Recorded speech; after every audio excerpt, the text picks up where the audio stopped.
compartir la pantalla. Necesito que por ahí me hagan una carita. Si están viendo la presentación, por favor. Que me hagan por ahí un gestico, ¿sí? Está bien, ¿listo? Bueno, entonces, gracias. Eh, como lo ha dicho el pastor Castro, una buena manera de acercarse a un estudio es tratar de restringirlo y, y tratar de cómo desmenuzarlo. Creo que el autor lo está haciendo desde el inicio, aunque hay unos temas introductorios y una justificación que vamos a ver, pero para decirles que vamos a centralizarnos solamente en la iglesia fundada de Jesús, ¿no? No vamos a hablar de más cosas, ni tratar ni de la experiencia que hemos tenido como iglesia, no. Vamos a ir allá, ¿sí? Es un esfuerzo, eh, pues mental, es un esfuerzo eh, reflexivo y teológico que queremos hacer y obviamente histórico.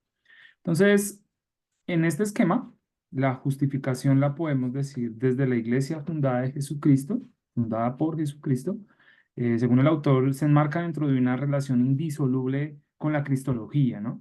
A través de este análisis se establece que la iglesia no puede entenderse de forma aislada, sino que debe ser vista como una extensión y una continuación de la obra salvífica de Cristo. Este enfoque refuta la dicotomía entonces planteada por el lema Cristo sí, la iglesia no. Y ya entonces vamos a encontrarnos que la iglesia es parte integral del plan de redención en Jesús, ¿no? Se enfatiza que la eclesiología debe sostenerse en los dos principios fundamentales, que lo hemos estudiado en el periodo pasado, cristología, el principio cristológico, y se conecta directamente con la figura de Cristo y el principio neumatológico, que subraya entonces la acción del Espíritu Santo en la vida de la iglesia. ¿Mm? Para esto necesitamos introducirnos en el tema y eh, cómo él hace esta relación con otros tratados, ¿no? Entonces, eh, hay una relación integral con los contratados anteriores, mostrando cómo la iglesia es el resultado de ese plan divino de salvación. Y este espacio se lleva a cabo en la redención. La iglesia refleja el misterio trinitario y la obra de Cristo, convirtiéndose así entonces en el centro de la teología dogmática, ¿no? Eso en cuanto a su relación con otros tratados, pero también tiene un carácter histórico, ¿no? Y la iglesia es la manifestación histórica del proyecto salvador de Dios. Y entonces nosotros al estudiar eclesiología comprendemos cómo este plan se ha desarrollado a lo largo del tiempo, desde la creación, desde su creación hasta la actualidad, y cómo la iglesia es el instrumento mediante el cual Dios está actuando en el mundo, ¿no? Pero tenemos una cuestión principal, que es la iglesia fundada por Jesucristo, ¿no? Y ustedes lo leyeron ahí en su documento. Mm, pero tenemos que decir ahora que esta iglesia fundada por Jesús eh, se legitima, obviamente, a partir de Jesús y pretende continuar su obra y hacer presente su persona. Y tenemos una pregunta en cuestión. ¿Responde históricamente al proyecto de Jesús, a lo que él dispuso con sus palabras y con sus actos? Esa es la pregunta en cuestión para nosotros, de la iglesia. Desde que existe la eclesiología y muchos dentro de la teología católica lo piensan como respuesta a la reforma. O sea, la eclesiología fuerte en la teología católica se dio como respuesta al cisma con la reforma de Martín Lutero, ¿no? Y para ellos esto se volvió una cuestión primordial, que debe ser para nosotros. A mí este tema realmente me llama mucho la atención y en los estudios actuales en teología eh, se habla mucho de los orígenes del cristianismo, ¿no? Y esto para mí ha sido un tema muy apasionante. Pero necesitamos plantearnos este interrogante cuando nos disponemos a hablar de la primera comunidad cristiana, que era lo que yo les decía, lo que nos vamos a restringir, la de Jerusalén, promovida y formada por quienes históricamente se vincularon con el Jesús que caminó en el siglo primero. Necesariamente nos encontramos con un elemento clave para entender esta comunidad y debe ser el umbral de todo estudio teológico e histórico. En el fondo es un aspecto de un gran problema teológico en los tiempos modernos, y es que para comprender estas relaciones entre Jesús de Nazaret y el Cristo de la confesión de la iglesia, necesitamos responder a estas preguntas, ¿no? O por lo menos a esta pregunta, ¿no? Y hay dos respuestas. Hay dos respuestas que normalmente se ha hecho, pues, podemos decir ahora en esta época viral, ¿no? Desde 1800 y pico con el exégeta Alfred Loisy, y hay una tergiversación radical de lo que es la iglesia, ¿no? ¿Y qué es la iglesia? Y él decía que Jesús anunciaba que iba a venir el reino de Dios, pero vino la iglesia, ¿no? Y, y también desde la otra orilla, desde los que justifican todo lo que es la iglesia, van a decir que fueron designios explícitos, ¿no? Que cómo es el organigrama de la iglesia provenían exactamente de lo que Jesús quería, su fundador, ¿no? Entonces, ahí ya ustedes han leído y han estudiado, y sí les confieso que no voy a repetir lo que ustedes ya, o más bien lo que ya leímos, que el autor hace pues un esquema muy sencillo en cuanto a, ahí acuérdense, ahí tenemos nuestras fotocopias, que son muy juiciosos leyendo, ¿cierto? ¿Sí? Si están ahí escribiendo, si están ahí como haciendo sus anotaciones o no, ¿sí? Alguien que me levante por ahí la mano, me diga si yo por lo menos pude imprimir el primer capítulo. ¿Sí? Eso es importante, traten de imprimirlo, no perdamos eso de lo escrito, ¿no?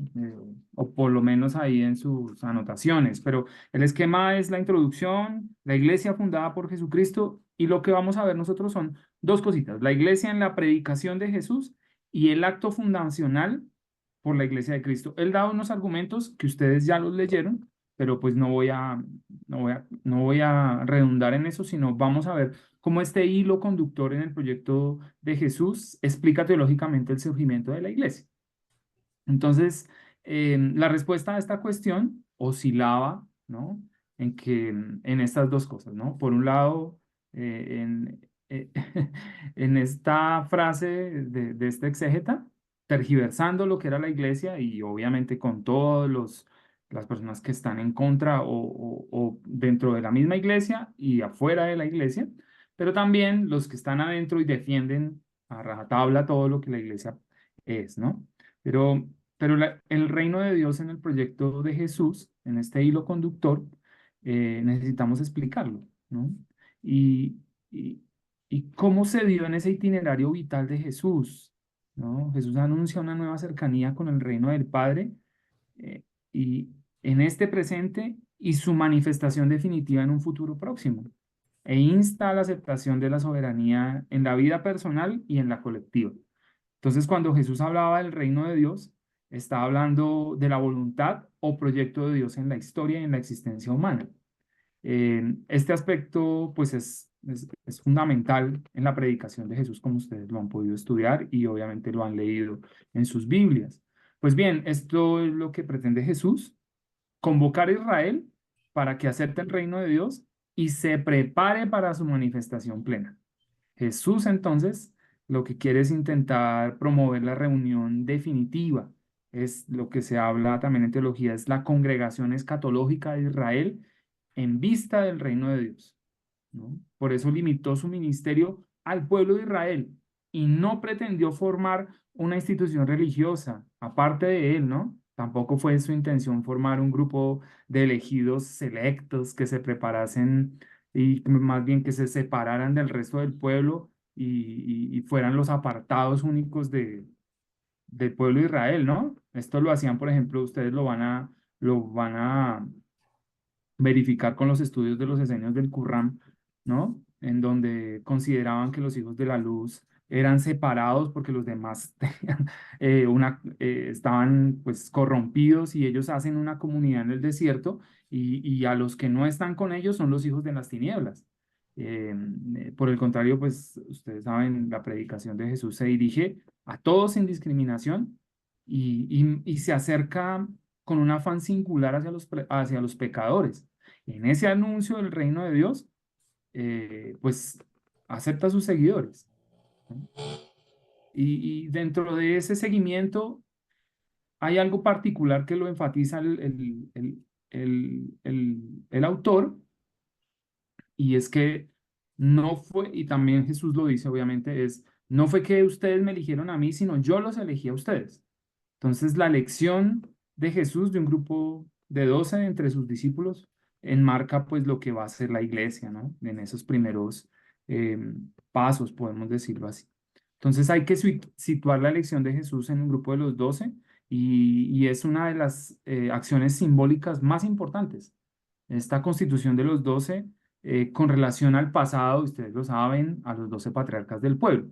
Pero vamos a pensar un poquito más, es también en la esperanza del restablecimiento de las 12 tribus.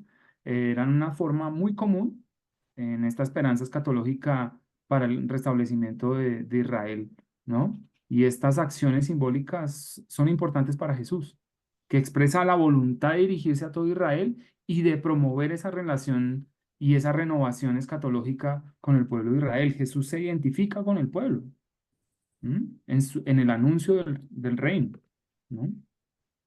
Entonces, pero como segunda medida, tenemos que hablar de la iglesia en la obra de Dios y la consecuencia del ministerio de Jesús. La iglesia como consecuencia del ministerio de Jesús. Entonces, la iglesia es el resultado de un proceso histórico que tiene un momento clave y decisivo en la doctrina de Jesús. Entonces, podemos decir que la iglesia es una consecuencia explicable y legítima de ese proceso histórico que tiene un momento decisivo en Jesús. Entonces, para el creyente, este proceso es el despliegue del plan de Dios en la historia, ¿sí? Y para eso necesitamos pensar un poco más un poco diferente respecto a la iglesia, ¿no? Desde su origen, con una dinámica, con unos antecedentes, que va descubriendo en su camino y sus formas institucionales un proceso muy complejo, ¿no? Ya desde el inicio verlos como una entidad estática definida con estatutos, mejor dicho, eh, impenetrable por las cosas, no fue así, ¿no? Una imagen falsa de los orígenes de la iglesia, creo que por eso es muy relevante. eh, Creo que hace 8 días muchas personas daban la alegría de poder estudiar este tema.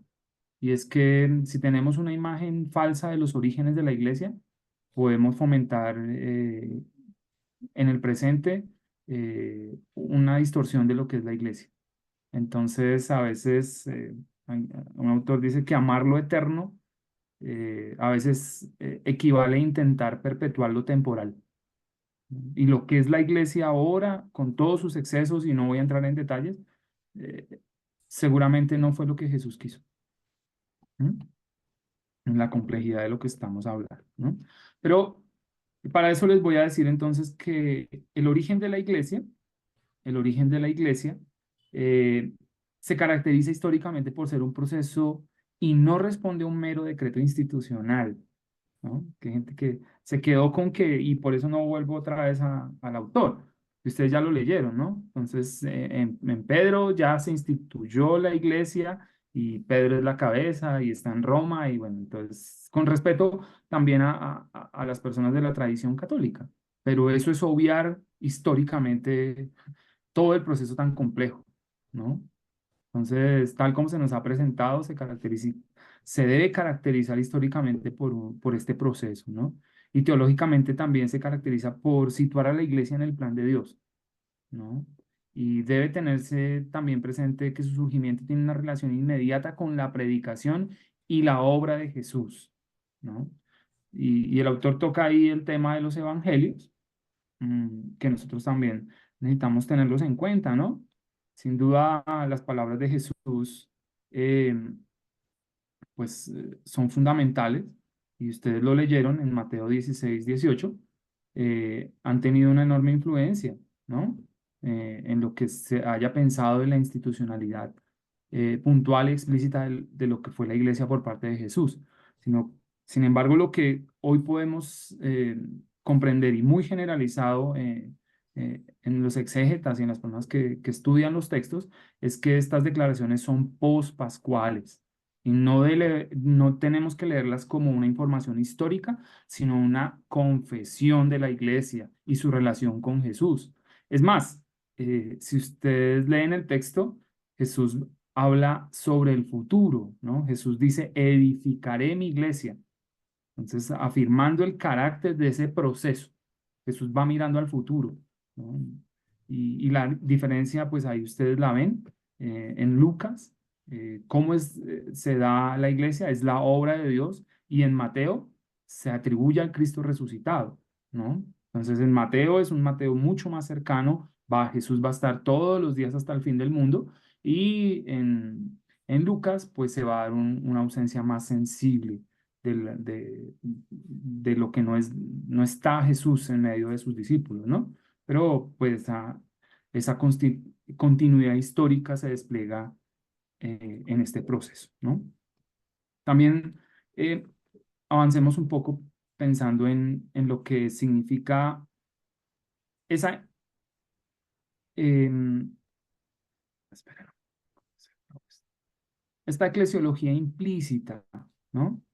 Esta eclesiología implícita en donde un problema teológico clave en la relación entre Jesús y la iglesia, modernamente pues se ha discutido si reconocemos o se reconoce eh, su aspecto cristológico, y, pero también hay unos elementos históricos sobre Jesús y la confesión cristológica posterior. Entonces, hoy parece en los estudios históricos eh, aceptarse, pero no se puede demostrar que Jesús reivindicare para sí esos títulos con que después le van a confesar en la iglesia.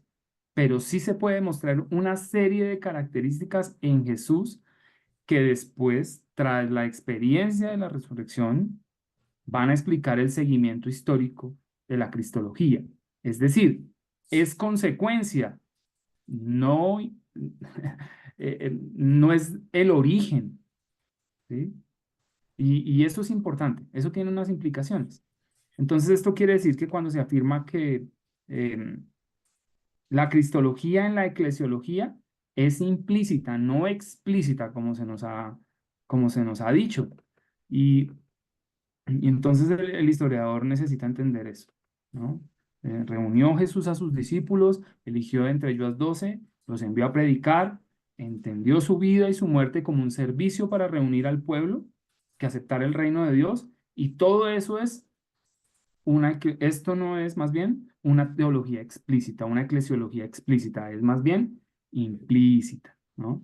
Entonces Jesús se movió siempre en un horizonte inmediato a Israel, pero pues tras la experiencia pascual y la venida del Espíritu Santo, esta actitud y la actitud que tomó Israel, la causa de Jesús fue promovida, pues dando al origen de la iglesia como el pueblo del reino de Dios, y se fue definiendo cada vez como más social, una entidad mucho más teológica, y este es el proceso que más hemos experimentado, más hemos evidenciado en la historia. Pero para finalizar, en medida que nos referenciemos a Jesús, es decisiva entonces, frente a nuestra pregunta inicial, el surgimiento y el ser de la iglesia. El problema entonces no es si Jesús fundó la iglesia, sino cómo tiene que ser la iglesia si quiere estar fundada en Jesús. Esa es nada más, es la exposición del tema.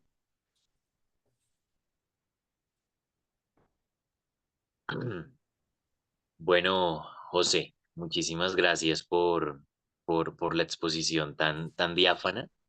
Creo que además de tocar el tema que nos atañe para el día de hoy, creo que también lo has ampliado y nos has dado pues un panorama mucho más amplio de lo que el texto de por sí también nos está mencionando. Entonces, Muchas gracias por esa exposición. Así que, bueno, yo creo que muchos de ustedes también, en la medida que se acercaban al texto y lo leían, probablemente iban surgiendo varias inquietudes, comentarios, críticas, preguntas, y muy seguramente también eh, a medida que José también exponía, iban surgiendo también más inquietudes. Eh, Veo aquí un mensaje en el chat, dice Natalia, que si podrías mostrar nuevamente la última diapositiva. Parece que la frase que pusiste pues es muy diciente. Si la puedes volver a proyectar, por favor, dice Claro, Natalia. claro que sí. Me llamó mucho la atención esa casa ahí, ¿no? Sobre esa roca. Está construida sobre esa roca, pero esperen un momentico que ahora me pidió esto actualizar. Un minuto. Ya, ya les presento. A ver, busco. Denme un momentico, por favor. Ya buscamos la. A ver. Sí, ya. Ahora sí. Ustedes me dicen sí. Ahí está. Y, eh, ahí ¿Sí? está la... Sí, el problema no es si Jesús fundó la iglesia, sino cómo tiene que ser la iglesia si quiere estar fundada en Jesús. ¿Mm? Am, Creo que algo que ahora me acuerdo, los nervios, pero si la pudieron leer, sí. Quiero, quiero leerles algo del profesor Javier Picasa. A ver si está por acá. Yo creo que la pasé de largo y me pareció muy interesante lo que él plantea. Bueno, que me pasé, sí me pasé. Ya los dejo. Solo para leerla por si de pronto la pasé a Fanny y no la leímos o no la mencioné. La iglesia nace del fracaso de Jesús, Mesías como Cristo, superior de la ley o guerra, rabino triunfante, celota militar victorioso. La iglesia no nace de un triunfo militar, político o económico de Jesús, sino de su fracaso en amor y por amor. No nace de imponer, sino de dar vida como Dios, por Dios y en Dios.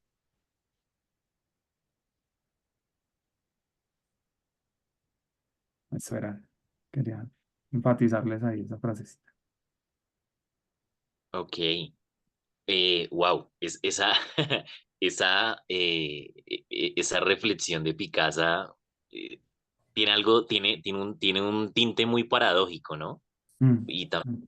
interesante por ahí. Creo que Nati también reaccionaba con una carita de sorpresa. Eh, bueno, súper, excelente mención, José. Y ahora que me dices, hay un autor, ahora no me acuerdo el apellido, pronto Castro sí, pero él habla de la paradoja de la iglesia, ¿no? La paradoja de una iglesia santa llena de pecadores y la paradoja o la paradójica iglesia para seres humanos paradójicos. Entonces, ya no hablo más. Ahí los dejo.